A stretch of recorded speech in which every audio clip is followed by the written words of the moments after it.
December 3 world disability day BRC കൂവപ്പടിയുടെ ആഭിമുഖ്യത്തിൽ Kuruppampady community ഹാളിൽ ability fest 2025 സംഘടിപ്പിച്ചു. സവിശേഷ കഴിവുള്ളവരുടെ ക്ഷേമ പ്രവർത്തനങ്ങൾക്ക് പ്രചോദനമാകുവാനും ഈ വിഭാഗങ്ങളുടെ സാമൂഹ്യന പ്രക്രിയയ്ക്ക് ആക്കം കൂട്ടുന്നതിനുമായി ഐക്യരാഷ്ട്രസഭ ഡിസംബർ 3 വേൾഡ് ഡിസബിലിറ്റി ഡേ ആയി ആചരിച്ചു വരികയാണ്. ഭിന്നശേഷിക്കാരുടെ അവകാശങ്ങളും ക്ഷേമവും ഉറപ്പാക്കുന്നതിന്റെ ഭാഗമായി BRC കൂവപ്പടി ഈ വർഷവും വിപുലമായ പരിപാടികളാണ് സംഘടിപ്പിച്ചത്. KSTA സബ് ജില്ലാ സെക്രട്ടറി അരുൺ ജോർജ് അധ്യക്ഷത വഹിച്ച യോഗത്തിൽ ഫിലിം ഡയറക്ടറും മഴവിൽ മനോരമ ഉടൻപണം ഫെയിം RJ മാറ്റുക്കുട്ടി മുഖ്യാതിഥിയായി.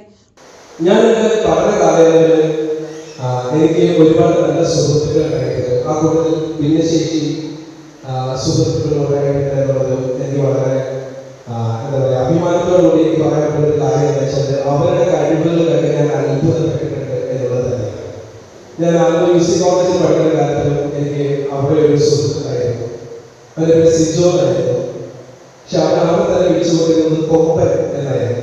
കാരണം അവർ ഒരു സമയത്തും അവർ തോറ്റു കിടക്കാൻ തയ്യാറായിരുന്നില്ല. അവരുടെ കഴിവുകൾ നമുക്ക് മുമ്പിൽ എല്ലായ്പ്പോഴും പ്രകടിപ്പിച്ചുകൊണ്ടിരിക്കുകയായിരുന്നു. അവരാണ് ആ സമയത്ത് കലോത്സവത്തിന് ആ വർഷം നമ്മുടെ സംസ്ഥാന കലോത്സവത്തിന് മിമിക്രി സെക്കൻഡ് പ്രൈസും ട്രംപറ്റിലും ഓണക്കുഴലിലും ഫസ്റ്റ് പ്രൈസും അടിച്ചിട്ടുള്ള വ്യക്തിയായിരുന്നു. ഞാൻ ഏറ്റവും കൂടുതൽ ആരാധനയോട് കൂടിയിട്ട് നോക്കിക്കണ്ടിട്ടുള്ള ശേഷി സുഹൃത്തുക്കളിലൊരാളാണ് അവൻ. എനിക്ക് അതിനുമപ്പുറം അതിനുശേഷവും ഒക്കെ ഒരുപാട് കുട്ടികളുടെ കഴിവുകൾ കണ്ടിട്ട് നമുക്ക് വിസ്മയം പൂർത്തിയാണ് വരുന്നത്. Koovappady BPC BRC Arifa KM സ്വാഗതം പറഞ്ഞു. Ashamannoor government UP school head master Muhammad Ali MK, Mudakkuzha head mistress Sreekala NG, Kombanad head mistress Sudha KN, Kothamangalam MBMM association vice president Shaji KO, secretary Saleem Cherian എന്നിവർ ആശംസകൾ നേർന്നു.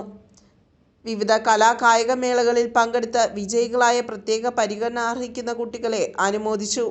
വിദ്യാർത്ഥികളുടെ വിവിധ കലാപരിപാടികൾ നടന്നു. വിവിധ കലാകായിക മേളകളിൽ പങ്കെടുത്ത് വിജയികളായ പ്രത്യേക പരിഗണന അർഹിക്കുന്ന കുട്ടികളെ അനുമോദിച്ചു. BRC കൂവപ്പടി സ്പെഷ്യൽ എഡ്യൂക്കേറ്റർ ഹിമ കുരുവിള നന്ദി രേഖപ്പെടുത്തി. News desk, Perumbavoor.